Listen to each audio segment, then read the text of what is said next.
என்னுடைய ஃப்ரெண்டு ஒருத்தர் சொல்கிறாரு, ஆ, சரியில்ல சார், ஆண்டவர் சொன்னதாகவே இருக்கட்டும், ஆ, உனக்கு குவாலிஃபிகேஷன் இல்லையே, ம், மெட்ராஸ் யூனிவர்சிட்டியில் பர்மனன்ட் பண்ணோன்னா ஒன்று டிகிரி இருக்கணும், ம், இல்லைன்னா பியூசி வித் லோயர், ம், இல்லைன்னா எஸ்எஸ்எல்சி வித் ஹையர். ம், இது மூணுமே என்கிட்ட இல்லை. முதல்ல ஆராதனைக்கிறேன் ஆ, வந்த பிள்ளைங்க தெருவில் பொறுக்கிறதும் ஆ, பிச்சை எடுக்கிற பசங்க தான் வந்து உட்காந்தாங்க.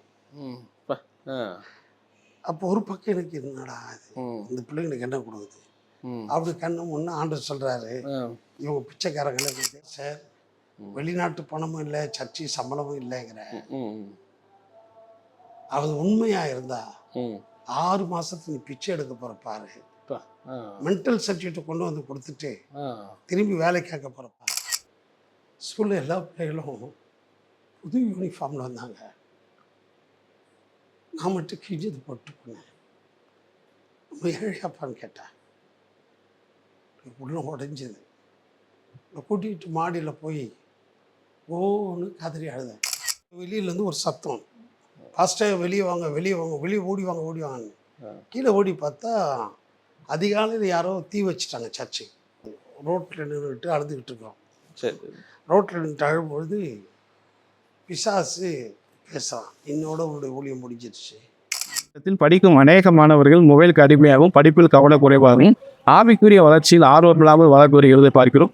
எவ்வாறு இருக்கும் ஆயிரக்கணக்கான மாணவர்களை தன்னுடைய ஆழ்மனதின் பயிற்சி மூலமாக வெற்றியின் பாதைக்கு வித்திட்டவர் தான் சகோதரர் வில்ஃப்ரெட் ஸ்டான்லி அவர்கள். இந்த பயிற்சி 20 வருடங்களுக்கு மேலாக வேதத்தை ஆராய்ச்சி செய்து வருகிறார். இந்த பயிற்சியை உலகில் உள்ள அனைத்து மாணவர்கள் ஒன்று செல்ல வேண்டும் என்ற நோக்கில் மிராக்கிள் ஆப் என்ற ஒரு ஆப்பை உருவாக்கியிருக்கிறார்.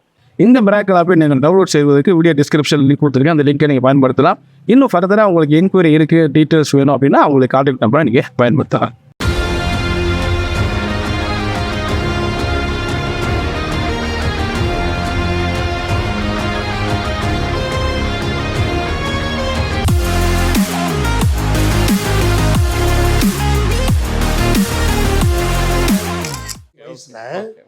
அப்போ நான் கேட்குறேன், சரி, அப்போ அந்த புது வருஷம் ஆறாவதில் ஆண்டவர் வாக்கு கொடுக்குறாரு, அடுத்து இந்த வருஷம், அதாவது சரி, 83 பிறந்துருச்சு, 83 ஆண்டவர் சொல்கிறார், இந்த வருஷத்தில் உனக்கு வேலையை பர்மனன்ட் பண்ணுவேன்றார். Okay okay okay. நான் அப்படியே கண்ணீரோடு ஏற்றுக்கிட்டு 2ஆம் தேதி வேலைக்கு போய் என்னுடைய சீனியர்கிட்ட சொல்கிறேன், சரி, இந்த வருஷம் எனக்கு வேலை பர்மனெண்ட் ஆக போகுது. டெம்பரரியாக ஃப்ரெண்டுங்கிட்டலாம் சொல்கிறேன், யாரா சொன்னது? ஆண்டவர். அங்கே யூனிவர்சிட்டி 3 ஃபைபர் கட் பண்ண போகிறாங்க. ஓ, பாரதியார் யூனிவர்சிட்டி, பாரதிதாசன் யூனிவர்சிட்டி. அப்போ ஆட்களை குறைக்கணும்னு பேசுகிறாங்க. இப்போ என்னுடைய ஃப்ரெண்டு ஒருத்தர் சொல்கிறாரு, சரியில்ல சார், ஆண்டவர் சொன்னதாகவே இருக்கட்டும், உனக்கு குவாலிஃபிகேஷன் இல்லையே, மெட்ராஸ் யூனிவர்சிட்டியில் பர்மனன்ட் பண்ணோன்னா ஒன்று டிகிரி இருக்கணும், இல்லைன்னா பியூசி வித் லோயர், இல்லைன்னா எஸ்எஸ்எல்சி வித் ஹையர். இது மூணுமே என்கிட்ட இல்லை.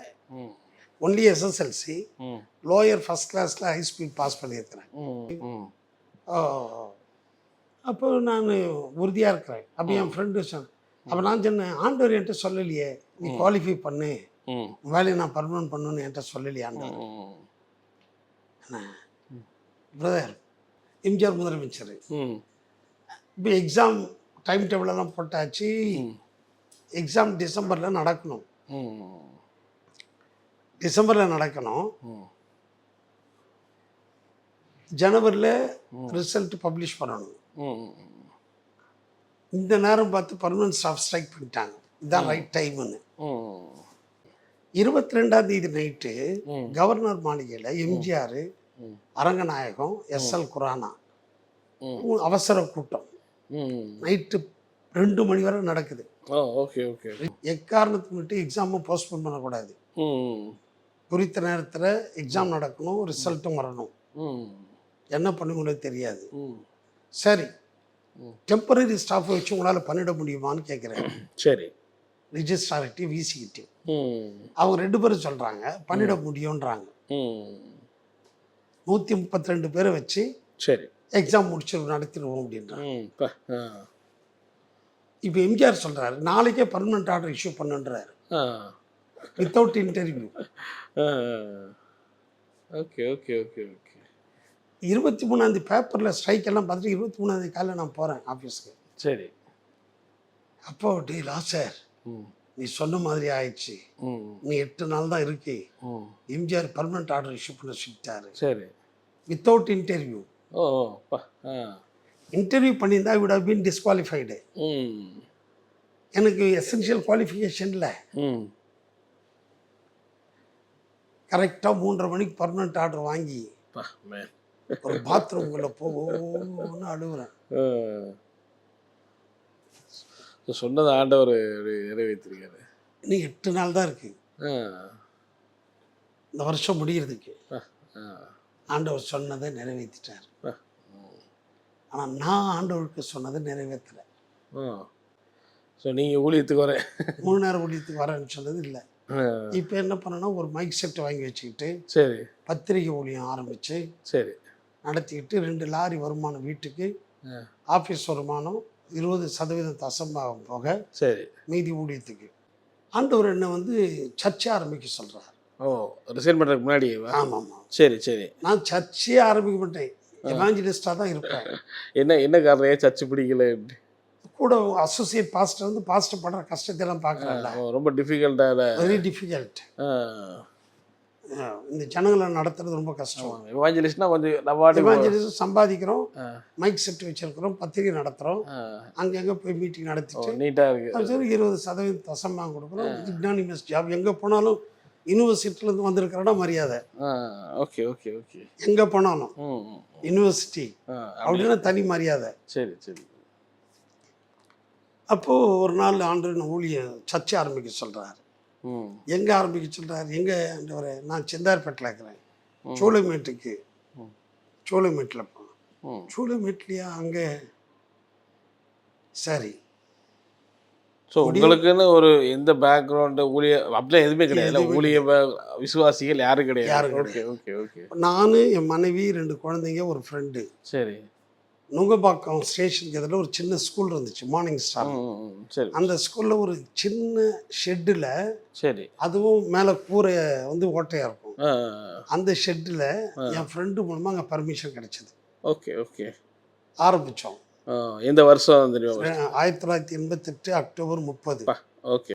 முதல் ஆராதனை. முதல் ஆராதனைக்கு ஒரு 50 ரோட்டில் குப்பை பொறுக்கிறாங்கல்ல பிள்ளைங்க. ஆமாம். அழுக்கு துணியோட, கிழிஞ்ச துணியோட பாட்டு சத்தம் கேட்டு உள்ளே வந்து உட்காந்துட்டாங்க. அந்த எனக்கு சண்டே ஸ்கூல் நடத்துகிற அனுபவமும் கிடையாது. சரி சரி சரி சரி. முதல் ஆராதனைக்குல வந்த பிள்ளைங்க தெருவில் பொறுக்கிறதும் பிச்சை எடுக்கிற பசங்க தான் வந்து உட்காந்தாங்க.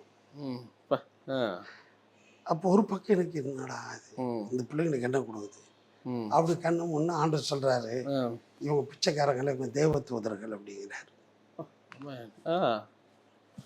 சரி. ஓகே. அப்போ முதல் ஆராதனைக்கு ஆண்டவர் 50 தேவ தூதர்கள். 6 மாசத்துல சரி 5 பேர் 50 பேர் ஆயிடுச்சு. 5 வயசுல.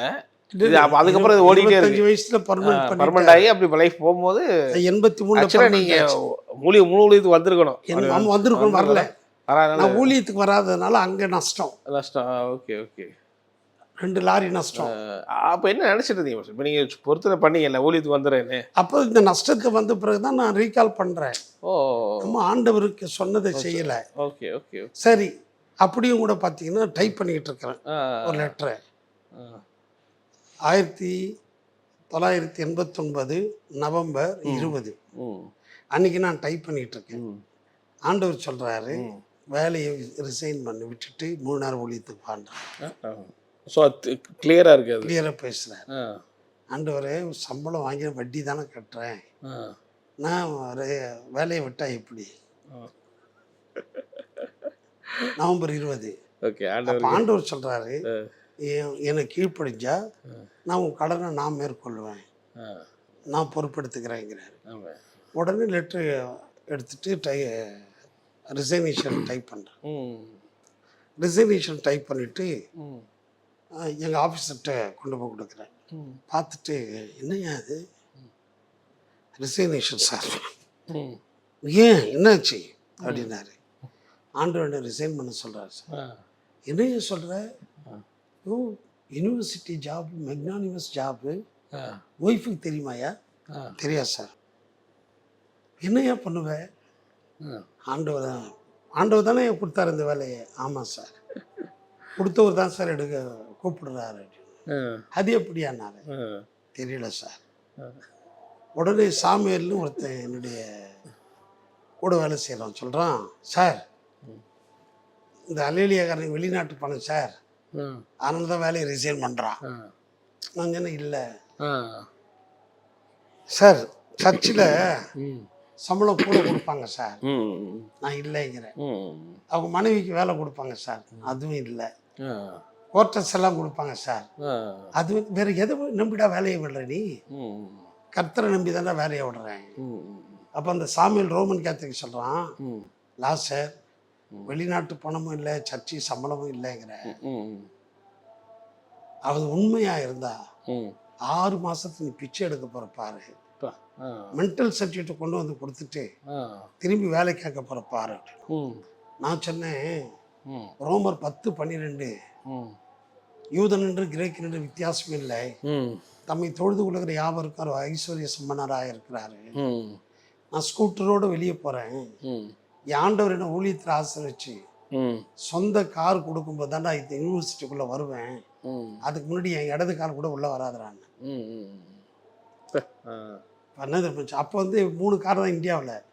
Ambassador, Fiat, Maruti. Education minister கூட சொந்த கார் கிடையாது, வைஸ் சான்சலருக்கு சொந்த கார் கிடையாது. என்னடா எதை நம்ப அது சொல்லிட்டு சிரிச்சுட்டு சொன்னான், லாஸ் இருக்கு, பைத்தியம் முத்திருச்சு, உன்னை கொண்டு போய் மென்டல் ஹாஸ்பிட்டல் அட்மிட் பண்ணணும். சிலுவை பற்றி உபதேசம் கெட்டு போறவர்களுக்கு பைத்தியமா இருக்கிற ரட்சிக்கப்பட நமக்கு தேவபலனா இருக்கு. சரி சரிடா விட்டு. சரி, ஆஃபீஸர் என்ன சொல்றாரு, நான் உன்னுடைய ரிசைனேஷன் அக்செப்ட் பண்ணிக்க மாட்டேன், லீவ் ஆன் லாஸ் ஆஃப் பேஸில் வைக்கிறேன், உனக்கு யூனிவர்சிட்டி சக்சீட் ஆகிட்டு மினிஸ்ட்ரி சக்சீட் ஆகலைன்னா நீ திரும்பி வந்து ஜாயின் பண்ணிக்கோ அப்படிங்கிறாரு. நான் வீட்டுக்கு வர்றேன், என் ஒய்ஃப்கிட்ட சொல்கிறேன், வந்து வேலை ரிசைன் பண்ணிட்டு. என்னது வேலையை ரிசைன் பண்ணிட்டீங்களா? என்ன சொல்கிறீங்க? ஆண்டவர் ரிசைன் பண்ண சொன்னார். ஒன்று அழுகுறாங்க. 2 பொம்பளை குழந்தைங்களை வச்சுட்டு என்ன பண்ணுறது, ஏது பண்ணுறது, வேலைக்கு போங்க வேலைக்கு போங்க வேலைக்கு போங்க.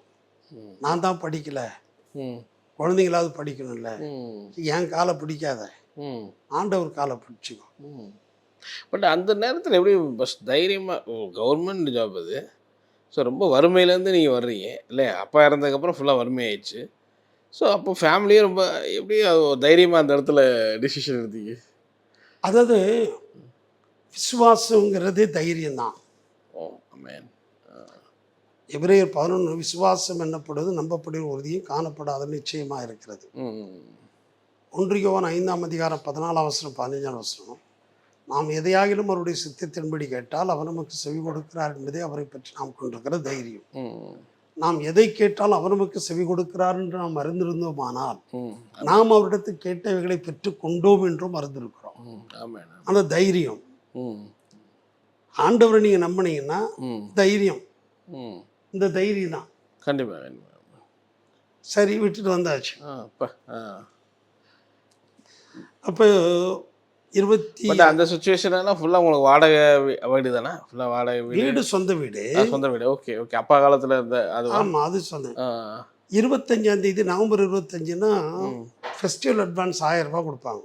சரி சரி. அதை வாங்கி என் ஒய்ஃபுக்கு, பிள்ளைகளுக்கு, என் தம்பி தங்கச்சிகளுக்கெல்லாம் ட்ரெஸ் எடுப்போம். நான் வேலையை ரிசைன் பண்ணி 20ஆம் ரிசைன் பண்ணி. ஆமாம் ஆமாம். அப்போது டிசம்பர் மாதம் பிறந்துருச்சு, 15 ஆயிடுச்சு. என் ஒய்ஃபு, உங்கள் வீட்டில், உங்கள் அண்ணன் வீட்டில், உங்கள் தங்கச்சி வீட்டில் எல்லாம் ட்ரெஸ் எடுத்தாங்க, குழந்தைங்களுக்கு ட்ரெஸ் இல்லை, வேலைக்கு போ. ஒரு விசுவாசி சரி 2 குழந்தைங்களுக்கும் 21ஆம் தேதி ட்ரெஸ் எடுத்து வந்து கொடுக்குறாங்க. ஓ ஆமென். 21ஆம் தேதி ஞாயிற்றுக்கிழமை. ஓகே. அப்போ இதை முடிச்சுட்டு ஸ்கூட்டரில் போய்கிட்டு இருக்கிறோம். சரி. என் ஒய்ஃபு, குழந்தைங்களுக்கு வந்துருச்சு, கிடச்சிருச்சு, எனக்கு எப்போ எடுப்பீங்க புடவை? கவலைப்படாத, குழந்தைங்களுக்கு கொடுத்துட்டார்ல, சரி, இன்னும் 3 நாள் இருக்கு, 25ஆம் தேதி தானே கிறிஸ்மஸ்ஸு, ஆமாம் ஆமாம். அதுக்குள்ளே ஆண்டவர் அற்புதம் செய்வார், ம் கவலைப்படாது. 23ஆம் தேதி ஒரு விசுவாசி புதுசாக கொடுத்துன்னு போகிறாங்க, வாடகைக்கு தான். ம் பாஸ்டர் என் வீட்டுக்கு வந்து ஜெபம் பண்ணுங்க. ம் அவங்க யாருன்னு கேட்டிங்கன்னா நர்ஸு. ஓகே. அவங்க ஹஸ்பண்ட் வந்து ஏர்போர்ட்டில் ஒர்க் பண்ணுறாரு. ம் ம் இவங்க போய் ஜெபம் பண்ணி முடிச்சோன்னையும், பாஸ்டர் ம் நீங்கள் வேலையை விட்டீங்க, ஃபஸ்ட் கிறிஸ்மஸ் உங்களுக்கு ம் விட்டு கிஃப்ட்டு கொடுக்குறாங்க. ம் என்னடான்னா என் ஒய்ஃபுக்கு 2 புடவை, 2 புடவையும் ஃபாரின் புடவை. ஆ இப்போ அந்த நர்ஸு சொல்கிறாங்க, ம் எங்கள் ஹஸ்பண்டுடைய ஃப்ரெண்டு சிங்கப்பூர் போயிட்டு வந்தார், சரி. 2 புடவை வாங்கிட்டு வர சொன்னாங்க எங்கள் ஹஸ்பண்டு, ம் உங்களுக்கு தான். அன்னையிலேருந்து என் ஒய்ஃப் வேலைக்கு போங்கன்னு சொல்கிறது கிடையாது. ஆக்சுவலி நீங்கள் 89ல் ரிசைன் பண்ணுறீங்க, 88லேயே ஆரம்பிச்சிட்டீங்க சர்ச்சு. அப்பயும் வேலைக்கு போய்கிட்டே இது பண்ணிக்கிட்டே வந்துட்டு தான் ஸோ இந்த அற்புதத்தெல்லாம் பார்க்குறாங்க. 89ல் சொல்கிறேன். ஓகே. ஓ 89ல புடவை வேலையை ரிசைன் பண்ணதுக்கு நவம்பர் 20 ரிசைன் பண்ணுறேன். 25 வரணும், அந்த அதெல்லாம் வரல, அதை முடிஞ்சு. Okay okay. டிசம்பர் 23ஆம் தேதி ஒரு நாள் இருக்கு கிறிஸ்மஸ், 2 புடவை. இப்படி அற்புதம் வந்தோடனே நான் சொன்னேன், வேலைக்கு போனி, வேலைக்கு போனால் கூட என்னால் இந்தியன் புடவை தான் வாங்கி கொடுத்துருக்கேன், ஆண்டவர் ஃபாரின் புடவை கொடுத்துருக்காரு. அவ்வளோதான். அந்த மாதிரி கொஞ்சம் இப்போ விசுவாசம் பலப்பட்டுச்சு. வேலையை ரிசைன் பண்ண உடனேயும் பெரிய மக கான்வென்ட்டில் படிச்சுட்ருக்கா, 150 ரூபா ஸ்கூல் ஃபீஸ். Okay okay. அந்த ஸ்கூல் ஃபீஸ் கட்ட முடியல. சென்னையில் இருக்கிற அத்தனை பெரிய ஊழியக்காரங்களும் என் ஃப்ரெண்ட்ஸு தான். ஓ சரி. அவங்களுக்கு சொல்லியிருந்தால் ஹெல்ப் பண்ணியிருப்பாங்க, நான் சொல்லலை. சரி. 3 மாதம் நோட்டீஸ் அனுப்பி 4வது மாதம் நிப்பாட்டிட்டாங்க, ஸ்கூல்லேருந்து ட்ராப் அவுட் பண்ணிட்டாங்க. Okay okay okay. சரி, அவளை கொண்டு வந்து 50 ரூபா ஃபீஸ் கட்டக்கூடிய ஸ்கூலில் சேர்த்து. சரி ஓகே. அங்கேயும் ஒரு 3 மாதம் பிறகு கட்ட முடியல. ஓ போய் கொஸ்டின்னா உங்களுக்கு அவ்வளோ வருமானம் இல்லைன்னா இருந்துச்சு. நான் வந்து ஒரு ஊழியக்காரருக்கு, சிபிஎம்லேருந்து வெளியே வந்த ஊழியக்காரருக்கு கிருஷ்ணகிரியில் மாதம் 150 ரூபா அவருக்கு வாடகை அனுப்பிட்டது. ஓ சரி. அதை நிறுத்தியிருந்தா என் பிள்ளை ஸ்கூலோ, ஆனால் அதை நிறுத்தலை. குந்தா பிரிட்ஜில் ஒரு மிஷினரிக்கு சப்போர்ட் பண்ணிட்டு தான் அவர் வீட்டு வாடகை அனுப்பிட்டு இருந்தேன். சரி சரி. இது 2யும் நான் நிறுத்தவே இல்லை. ஓ நிறுத்தினா கட்டிக்கலாம், நிறுத்தலை. என்ன பியூட்டினா அடுத்த வருஷம் எங்கள் மாமியார் வீட்டில் சிந்தாதிரிப்பட்டியில் சரி கொண்டு வந்து வருஷத்துக்கு 5 ரூபா ஸ்கூல் ஃபீஸ், சேரிட்டி ஸ்கூல். சரி. அந்த சேரிட்டி ஸ்கூலில் யார் படிக்கிறான்னு பிச்சைக்காரங்களுடைய பிள்ளைங்க, பிளாட்ஃபார்ம் பிள்ளைங்க. ஓ சரி. அங்கே மத்தியானம் சாப்பாடு ஃப்ரீ. ஓகே. ரொம்ப புவரஸ்ட்டாக பீப்புள் படிக்கிறது. சரி. அங்கே கொண்டு போய் நான் அப்ளிகேஷன் ஃபில்அப் பண்ணுறேன். அந்த பிரின்ஸிபல் பார்த்து என்னுடைய ஹேண்ட் ரைட்டிங் சிக்னேச்சரில் பார்த்து, நீங்கள் என்ன பண்ணுறீங்க சார்? சரி. நான் பாஸ்டராக இருக்கிறேன். அப்புறம் நீங்கள் என்ன பண்ணுறீங்க? இதுக்கு முன்னாடி என்ன பண்ணீங்க? யூனிவர்சிட்டியில் என்னவா இருந்தீங்க? டைப்பிஸ்டாக எக்ஸாமினேஷன் வங்கியில் இருந்தேன். அப்படி கேட்டுட்டு, சார் இந்த குழந்தை உங்கள் சொந்த குழந்தையான்னு கேட்டாங்க. சரி. எனக்கு உள்ளமெல்லாம் உடஞ்சிடுச்சு. அப்படியே கண்ணிலேருந்து கண்ணீர் சொரிய ஆரம்பிச்சது. என்ன ஆண்டவர், குழந்தை கொஞ்சம் அழகாகவும் இருப்பா. அப்போ நான் அழுகுறதை பார்த்துட்டு, sorry sir, don't ask any more question, please give அர் அட்மிஷன். ஒரு ஜோடி யூனிஃபார்ம் தான் தச்சு போட்டு அனுப்பணும். டெய்லி துவைச்சி போட்டு 6 மாதம் கிழிஞ்சு போச்சு. மறு வருஷம் ஸ்கூல் ரீஓப்பனிங்க்கு ஒரு புது ஜோடி யூனிஃபார்ம் எடுக்க கூட வசதி இல்லை. அப்போ அந்த கிழிஞ்சதே போட்டு அனுப்பணும். போட்டு அனுப்பின உடனே ஃபஸ்ட்டு டே ஸ்கூல்லேருந்து வந்தோடனே நான் கேட்டேன், இன்னும் கிளாஸு, புது கிளாஸு, புது மிஸ் எல்லாம் எப்படி இருக்கு? எல்லாம் நல்லா இருந்துச்சு டாடி, எல்லாம் நல்லா இருந்துச்சுப்பா, ஒன்றே ஒன்று தான். என்னம்மா? பா, ஸ்கூலில் எல்லா பிள்ளைகளும் புது யூனிஃபார்மில் வந்தாங்க, நான் மட்டும் கிழிஞ்சது போட்டு போனேன். நம்ம ஏழையாப்பான்னு கேட்டேன். உள்ள உடஞ்சிது. கூட்டிகிட்டு மாடியில் போய் ஓன்னு கதறி அழுதேன். ஆண்டவரே, என் ஃப்ரெண்டு சொன்னானே நீ பிச்சை தாண்டா எடுக்க போகிறேன்னு, இப்போ யூனிஃபார்முக்காக நான் பிச்சை எடுக்கணுமா? ஒரு யூனிஃபார்முக்கு நான் தகுதி இல்லையா ஆண்டவரே, குழந்தை கேட்ட வார்த்தை மொழி காதில் வெளியான்னு. அப்போ எப்போ அழுவுறீங்க? இப்போ இல்லைப்பா ஜெபம் பண்ணுறேன். அந்த பிஞ்சு விரல வச்சு என் கண்ணீரை தொடச்சி விட்டார். அப்புறம் வந்துட்டு நைட்டெல்லாம் சரியாக தூக்கம் நடத்தினா காலையில் ஜெபம் பண்ணிக்கிட்டு இருக்கிறேன். 6 மணிக்கு ஒருத்தர் வந்து கதவை தட்டுறாங்க. கதவை தட்டினா யாருன்னு பார்த்தாக்கா ஒரு சிஸ்டர் ஒரு பேக் வச்சுட்டு நிற்கிறாங்க. யார் வேணும்? உங்களை தான் பார்க்க வந்தேன். என்ன விஷயம்? இந்த பேக் வாங்கிக்கங்க. பேக்கில் என்ன இருக்குது அப்படின்னு ஒன்றும் இல்லை, எனக்கு என்ன இருக்குது சொல்லுங்கள். இல்லை, இந்த பேக்கில் வந்து உங்கள் மகளுக்கு 2 ஜோடி யூனிஃபார்ம் இருக்குது. 2 என் மகளுக்கு யூனிஃபார்ம் வேணும் யார் சொன்னது உங்களுக்கு? சரி. 2 ஜோடி. அவங்களுக்கு 3 பையன். சரி. சிஎஸ்சி சர்ச்சுக்கு போகிறவங்க. ஓகே. என் மகளுக்கு 2 ஜோடி யூனிஃபார்ம். இல்லை, நேற்றுக்கு நாங்கள் ராயபுரத்தில் எங்கள் பிள்ளைகளுக்கு யூனிஃபார்ம் எடுக்க போயிருந்தோம். சரி. அப்போ அந்த கடையில் இருக்கும்போது ஒரு சத்தம் கேட்டுச்சு. என்ன சத்தம்? என்னுடைய ஊழியக்காரன் லாஸ்டுடைய மகளுக்கு 2 ஜோடி யூனிஃபார்ம் எடுங்க. என்ன டைமுன்னு கேட்டு 5:30 மணி இருக்கும். அந்த 5:30 மணிக்கு தான் நான் அழுதது. அந்த 5:30 மணிக்கு அவங்க கிட்ட ஆண்டவர் பேசி அப்படியே அது வந்து இப்போ அந்த மகளுடைய பிள்ளைங்க லண்டனில் பார்க்லைன் கான்வென்ட்டில் படிக்கிறாங்க. அதனால் இன்னைக்கு எங்கள் சர்ச்சில் நர்சரி படிக்கிற பிள்ளைகள்லேருந்து நர்சிங் படிக்கிற பிள்ளைகள் வரலையும் அப்பா இல்லாத பிள்ளைங்க, அம்மா இல்லாத பிள்ளைங்க, ஏழை பிள்ளைகளுக்கு நாங்கள் ஃபீஸ் கட்டுறோம். ஒருத்தரும் ஃபீஸ் இல்லாமல் ஸ்கூலில் இருந்து நிறுத்தக்கூடாது. இந்த வருஷம் மட்டும் கிட்டத்தட்ட ஒரு 3 லட்ச ரூபா ஃபீஸ் கட்டிருக்கோம். முடியாதவங்க எக்காரணத்தை முன்னிட்டு ஸ்கூல் விட்டு நிப்பாட்டக்கூடாது, ஸ்கூல் ஃபீஸ் இல்லாததுனால. அந்த மக தான் அந்த வெஸ்ட் பெங்காலில் சிலிகுரியில் இருக்கிற பிள்ளைகளுக்கு எவ்ரி மந்த் 15,000 அரிசிக்கு அனுப்புகிறா. நாங்கள் கிராசரிஸுக்கு பணம் அனுப்புகிறோம். ஸோ நீங்கள் வேலையை விட்டு நின்னதில் இவ்வளோ பெரிய அந்த ஃபீஸ் கட்டாமல் அது வந்து உங்களுக்கு ஆண்டவர் சத்தம் கீழ்ப்படியும் போது உபத்திரவங்கள், மரண இருளின் பள்ளத்தாக்குகள், பொல்லாப்புக்கள், நிந்தைகள், அவமானங்கள் எல்லாம் வரும். அதில் நீங்கள் சஸ்டெயின் பண்ணணும்.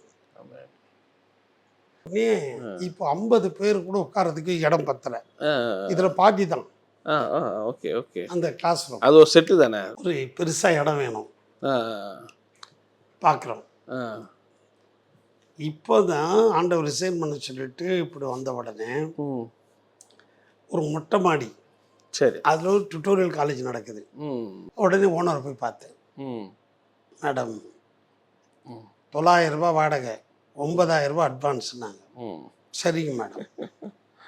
அட்வான்ஸ் பணம் கிடையாது. சரி சரி. என்கிட்ட இருந்து ஸ்கூட்டர் மட்டும்தான், ஸ்கூட்டர். சரி. அந்த ஸ்கூட்டரை விற்றா 4,500 ரூபா கிடைச்சது. பாதி அட்வான்ஸ் தான். வித்துட்டீங்க? பாதி அட்வான்ஸ் தான். சரி. கொடுத்துட்டு மீதி பாதி எப்போ கொடுப்பீங்க? 5ஆம் தேதிக்குள்ளே கொடுத்துட்றேன். 1ஆம் தேதியிலேருந்து 5ஆம் தேதிக்குள்ளே வாடகை கொடுக்கணும். பேலன்ஸ் 4,500 ரூபாய் நான் தந்துடுறேன், 5ஆம் தேதிக்குள்ளே தர்றேன் அப்படின்னு. ஒரு பெரியவர் அந்த கிராஸ் பண்ணி போவார், கல்யாணம் ஆகாத ஒரு மலையாளி. அவர் கிராஸ் பண்ணி போகிற சத்தம் கேட்டு உள்ளே வந்து உட்கார்ந்தவர் வாரம் வாரம் உட்காருவார். ஆமியன் போடுறது கண்ணை மூடும்போது எஞ்சிச்சு போயிடுவார். Roman Catholic. அவர் முடிவுக்குள்ளே போயிடுவார். ஒரு நாள் இவரை பார்த்து, யார், எங்கேருந்து வரீங்கன்னு கேட்டு, சரி அப்போது இந்த இடத்துக்கு மூவ் பண்ணியாச்சு, ஜெபம் பண்ணுறேன். இப்போ இன்னும் 4,500 ரூபாய் அட்வான்ஸ் கொடுக்கணும். இருந்த ஸ்கூட்டரை வித்தாச்சு. சரி. அப்போ இவர் கேட்டுக்கிட்டு 30ஆம் தேதி வந்து சொல்கிறார், 4,500 ரூபாய் கொடுக்கணுமே, கொடுத்துட்டீங்களா? இல்லை ஐயா, கொடுக்கல. எப்போ கொடுக்கணும்? இன்னைக்கு தான் லாஸ்ட்டு நாள். காலையில் கேட்குறார், இன்னைக்கு தான் லாஸ்ட். என்ன பண்ண போகிறீங்கண்ணா? ஜெபம் பண்ணிக்கிட்டு இருக்கிறேன். சரி, சாயந்தரம் 4 மணிக்கு பெரியார் திடலாண்ட வாங்க. நானும் ஜெபம் பண்ணிட்டு காலையிலேருந்து சாயந்தரம் வரைக்கும் ஜெபம் பண்ணிட்டு போகிறேன். உடனே கரெக்டாக 4,500 ரூபாய் எடுத்து கொடுக்குறாரு.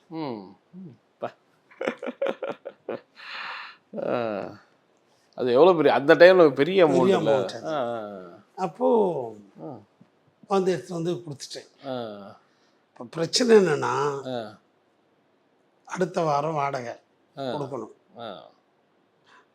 வெளியில் போர்டு வந்து ஹவுஸ் ஆஃப் ப்ரேயர்னு போட்டிருக்கேன். சரி.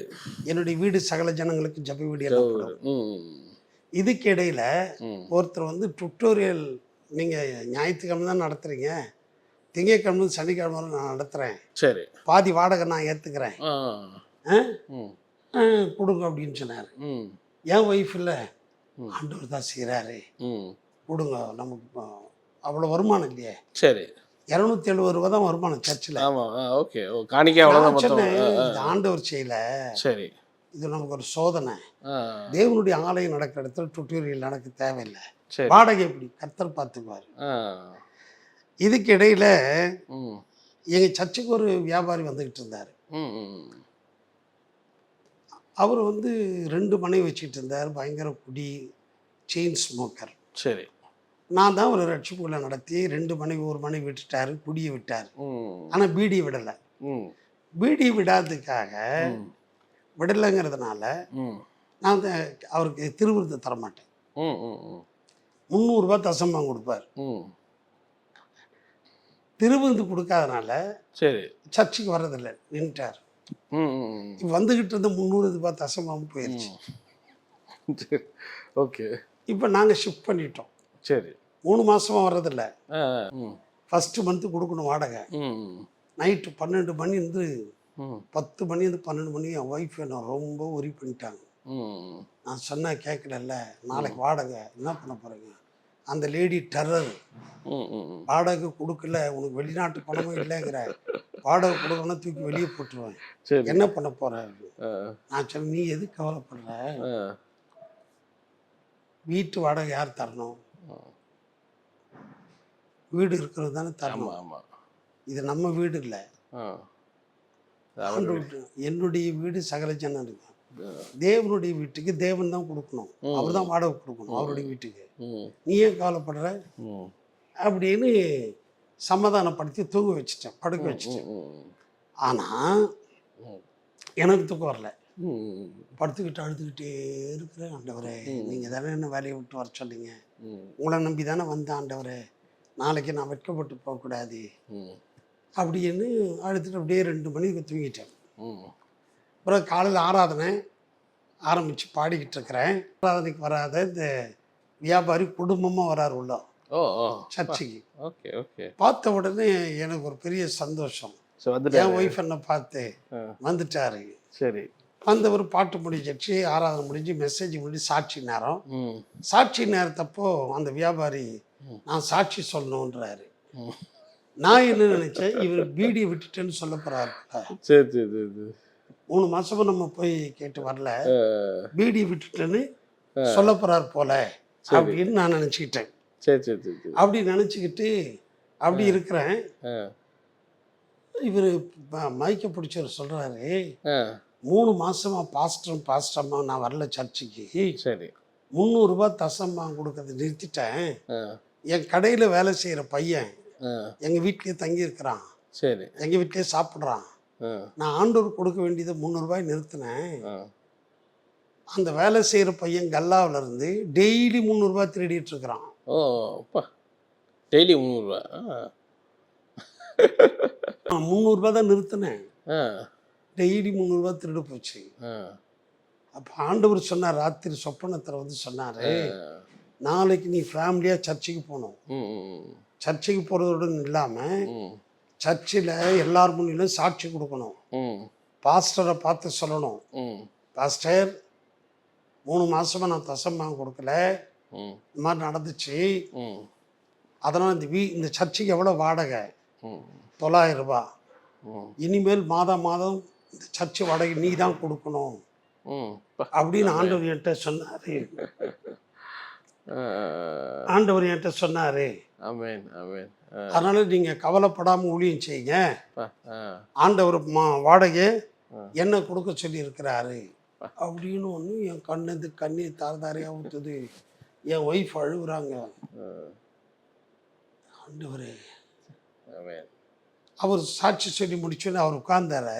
ஆ, ஒரு 3 வாரமா ஆ, தஞ்சாவூர்லேருந்து ஒரு நர்ஸு சிஸ்டர் இங்கே சென்னைக்கு ட்ரான்ஸ்ஃபர் ஆகி வந்துக்கிட்டு இருக்கிறாங்க. ம். அந்த அம்மா நான் சாட்சி சொல்லணும்னு மைக் கேட்குறாங்க. ஆ, மைக்கு கொடுத்து அந்த அம்மா என்ன சொல்கிறாங்க, அந்த பிரதர் சாட்சி கொடுத்துக்கிட்டு இருந்தாரு, ஆ, அவர் சாட்சி கொடுக்கும்போது ஆவியானவர் என்கிட்ட பேசினாரு, ஆ. இந்த சர்ச்சுடைய எலக்ட்ரிசிட்டி பில்லு மாதம் மாதம் நீ தான் கட்டணும்னு சொன்னார், ஓ ஆமென். கரண்ட் பில்லு எவ்வளோ இருந்தாலும் ஆ, நான் கொடுத்துட்றேன் அப்படின்னா. ஆமென். ஓ இயேசுவே. அந்த சிஸ்டர் இன்னைக்கு வரல வராங்க ஓ சர்ச்சுக்கு. ஓ ஓ ஓ ஓ. 36 வருஷம் வந்துகிட்டு இருக்காங்க. ஆ, ஆ, ஆ. பயங்கரம். ஆமென். பட் இதெல்லாம் உங்களுக்கு பார்க்கும்போது பயங்கர ஒரு ஃபெய்த்தில் இதாயிருக்கு. அப்படிதான் போயிட்டு இருந்தது. அதான் அதான் அதான். ஒரு காசு கூட இல்லாமல் தானே இந்த இடத்த வாங்கினோம். ஆமென் ஆமென். ஸோ அது ஒரு பெரிய இதாக இருந்திருக்கு. Okay okay. ஆமாம். அப்புறம் ஆட்கள் வந்து வித்தின் 2 இயர்ஸில் சர்ச்சு ஃபுல்லாகிருச்சு. 92ல் 92. 92ல் ஃபுல்லாகிருச்சு. ஓகே. அது எவ்வளோ பேர் இருக்கா? அது 92 ஃபுல் ஆயிடுச்சுன்னா எவ்வளோ பேர்? ஒரு 400 பேர். 400 பேர்.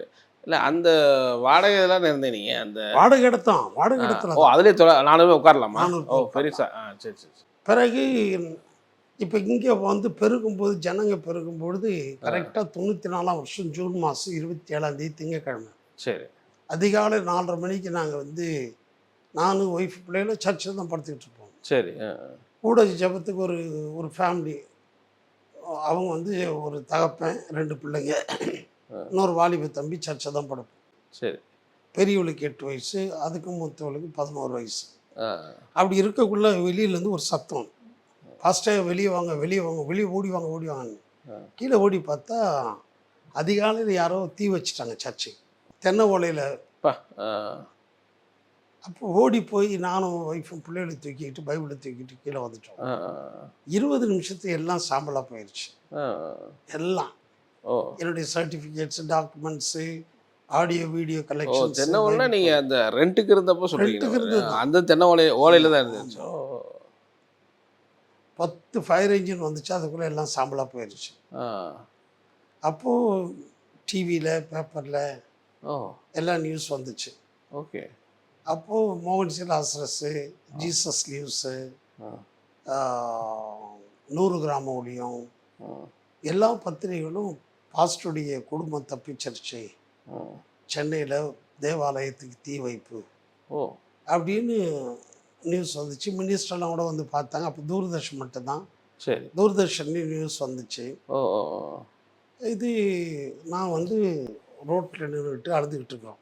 சரி. ரோட்டில் நின்று அழும்பொழுது பிசாசு பேசுகிறான், என்னோட உன்னுடைய ஊழியம் முடிஞ்சிருச்சு, நீ கொஞ்சம் கொஞ்சமாக சேர்த்ததெல்லாம் போயிடுச்சு, இப்போ என்ன பண்ண போகிற நீ, உங்கள் இயேசுநாதர் நீ ஆராதிக்கிற தெய்வம் ஒன்றுத்தையுமே காப்பாற்றலை, என்ன செய்ய போகிற அப்படின்னு பிசாசு. எல்லாரும் வேடிக்கை பார்த்துக்கிட்டு இருக்கிறாங்க. அப்படி இருக்கக்குள்ள நானும் ரொம்ப அழுது கண்ணெல்லாம் வீங்கிருச்சு. எல்லாரும் தெருவில் நிற்கிறோம் நாங்கள் உடுத்தின உடுப்போட.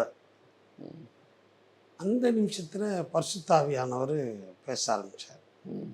மகனே பயப்படாத, நான் உன்னுடனே இருக்கிறேன். இந்த ஜனங்க இந்த கூடாரத்துக்கு தான் தீ வைக்க முடியும். நான் உண்மையில் வச்சிருக்கிற கிருபையும் அழைப்பையும் ஒருத்தர் எடுத்து போட முடியாது. இன்று முதல் நான் ஒன்று ஆசீர்வதிப்பேன். எல்லாம் போயிருச்சு, உடுத்தின உடுப்பு, ஆனால் இன்று முதல் நான் ஒன்று ஆசீர்வதிப்பேங்கிறாரு. எப்படி இது உண்மையிலேயே ஆண்டவர் தான் பேசுகிறாரா இல்லை? அப்போ ஆண்டவர் வசனத்தை கொடுத்தார். 1 சாமுவேல் 2ஆம் அதிகாரம் 6, 7, 8. கர்த்தர் உயர்த்துகிறவரும் தாழ்த்துகிறவருமாக இருக்கிறார். கர்த்தர் ஐஸ்வர்யம் அடைய பண்ணுகிறவரும் தரித்திரம் அடைய செய்கிறவருமாக இருக்கிறார். 8ஆம் வசனம், அவர் சிறியவனை புழுதியிலிருந்து எளியவனை குப்பையிலிருந்து தூக்கி எடுத்து பிரபுக்களுடைய சிம்மாசனத்தில் அமர பண்ணுகிறார். மகிமையுள்ள சிம்மாசனத்தில் அமர பண்ணுகிறார். பூமியின் அஸ்திபாரங்கள் கர்த்தருடையவைகள், அவரே அவைகளை பூச்சக்கரத்தின் மேல் வைத்தார். பிச்சைக்காரனை குப்பை தொட்டிலிருந்து எடுத்து பிரபுக்களோட உட்கார வைக்கிறாரு. லிட்ரலாக நாங்கள் புழுதியில் தான் நின்றுக்கிட்டு இருக்கோம். அப்போது உடனே எனக்குள்ள சமாதானம் வந்துச்சு. அழறது நிறுத்து, உடைய பிசாசை நீ என்னை கொன்று போட்டாலும் நான் ஆண்டவர் மேல் நம்பிக்கையாக இருப்பேன். நீ என் ஊழியத்தையும் என்னையும் அழிக்க பார்த்த, ஆண்டவர் இன்று முதல் என்னை ஆசீர்வதிக்க போறாரு, பொறுத்திருந்து பாரு அப்படின்னு சொல்லிட்டேன். சரி. சொன்ன உடனே அடுத்து 21 ஜூலை 1 வாக்குத்தத்த ஆராதனை பொட்டல்வெளியில் ஆராதிக்கிறோம். சுற்றி ஜனங்கள்லாம் வேடிக்கை பார்க்குறாங்க. எவ்வளோ எல்லாருமே வந்துட்டாங்களா? சரி, 500 ஃபுல் ஜனங்கள்லாம் வேடிக்கை பார்க்குறோம். தூறல் போட ஆரம்பிச்சிருச்சு. சரி சரி. கத்திரி வெயில் இத்தனைக்கும். Okay okay okay. தூறல் போட ஆரம்பிச்சாது. அப்போ எல்லாம் வேடிக்கை பார்க்குறோம். தூறல் போடுது, என்ன பண்ணுறாங்க பார்ப்பாங்க. தூறல் அப்படியே ஜெபம் பண்ணி அந்த தூறல்லையே ஆராதனை நடத்தி முடிச்சிட்டோம். சரி. முடிச்சுட்டு மறுவாரம் டெம்பரரியாக ஒரு துணிங்க பெட்ஷீட்டெல்லாம் கட்டி ஆராதித்தோம். சரி சரி. ஒரு 15 நாள் கழிச்சு Malaysia, Singapore, America, Germany, Dubai, இந்தியாவில் மற்ற இடங்களுக்கு இந்த செய்தி இயேசு ஜீவிக்கிறார், இயேசு விடுவிக்கிறார், 100 கிராம ஊழியம், இந்த செய்தி போனவங்கெல்லாம் பார்த்துட்டு ஃபோட்டோவோட போட்டிருந்தாங்க. அப்போ எனக்கு யாருன்னே தெரியாது. யாரும் நாங்கள் இந்த மாதிரி பத்திரிகையில் பார்த்தோம், கடவுள் கூட உயிரை காப்பாற்றிருக்கிறாரு. எனக்கு ஆச்சரியம், யாருன்னே தெரியல. நீங்கள் ஏதாவது சர்ச்சுக்கு வேண்டியதை வாங்கிக்கிங்க, நீங்கள் சோர்ந்து போகாதீங்க, ஆண்டவங்களோட இருக்கிறாரு அப்படின்னு. அப்போது எனக்கு ஆச்சரியம். நான் எழுது போனதெல்லாம் second hand fan, second hand எல்லாம் செகண்ட் ஹேண்டு 2-3 தான் புதுசு. சரி. ட்ரம் செட்டு இதெல்லாம் போயிடுச்சு. ஒரே மாதத்தில் எல்லாம் புதுசு. அப்போ நான் பிசாசுட்டு சொன்னேன், பிசாசை நீ ஒரு முட்டாள், நான் இதுவரை சென்னைக்கு மட்டும்தான் எனக்கு தெரியும் எல்லாருக்கும், சரி சரி, நீ உலகம் முழுசும் எனக்கு தெரிய வச்சுட்டேன், தேங்க்யூ அப்படின்னு சொல்லிட்டேன். சரி சரி. அப்புறம் உடனே ஒரே மாதம் கூடாரம் போட்டோம். பக்கத்து தெருவில் இருக்கிற ஒரு ஆள் வந்து வெளியே போயிட்டு வந்தேன், 14 ஃபேன் புதுசாக வந்து இறங்கியிருக்கு. அப்போது சர்ச்சில் இருக்கிற தம்பிங்கிட்ட கேட்டேன், யார்ப்பா இது? ஜார்ஜ் என்டர்பிரைசஸ் வந்து இறக்குனாங்க, யாருன்னா அவங்க பேர் சொல்லலை, யாருப்பா அப்படின்ட்டு நான் ஜார்ஜ் என்டர்பிரைசஸில் போய் கேட்டேன். சொன்னாங்க, வாங்கி கொடுத்தவங்க பேர் சொல்ல வேணாம்னு சொல்லிட்டாங்க. சரி. நான் சொன்னேன், நீங்கள் சொல்லலைன்னா நான் அதை வந்து திருப்பி எடுத்துக்கங்க. சரி. அவங்க ஒரு பேரை சொன்னாங்க, எனக்கு ஆச்சரியமாக போச்சு. யாருன்னா, ஓ அப்படியா, மார்வாடி, பக்கத்து தெருவில் இருக்கிறார். சரி சரி சரி. அந்த மார்வாடி ஏன் கொடுத்து போய் பார்த்தேன், என்ன எதுக்கு நீங்கள் கொடுத்து? இல்லை, உங்கள் பாட்டு பிரசங்கத்தில் எங்கள் வீட்டில் வந்து நான் கேட்பேன், அதை விட பக்கத்து வீட்டில் ஒரு பெரிய குடிகாரன், அந்த குடிகாரன் உங்கள் சர்ச்சுக்கு வந்து குடியை விட்டுட்டான், மாறிட்டான். சரி. அந்த வீட்டில் எப்போ பாரு சண்டை சத்தம் கேட்கும். உங்கள் சர்ச்சுக்கு வர ஆரம்பிச்ச பிற்பாடு அங்கே சண்டையே இல்லை, ஆனால் உங்கள் சர்ச்சு எரிஞ்சுது, எனக்கெல்லாம் ரொம்ப வருத்தம்.